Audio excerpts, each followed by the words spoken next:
Assalamu alaikum YouTube көрүүчүлөр, Базар Аламы каналынын катталуучулары.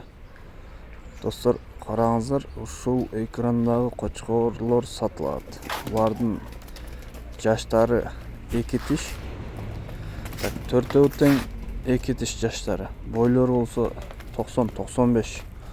Бул видео жайында тартылган. Азыр бул кочкорлор дагы өстү бойлору. Так, баасы болсо келишим баада экен. Экранга эсин номерин калтырам достор. Прямой легендарный кочкор Вабаныштын балдары экен булар. Достор, видео жакса лайк басып, суроолорду комментарийде калтырасыздар.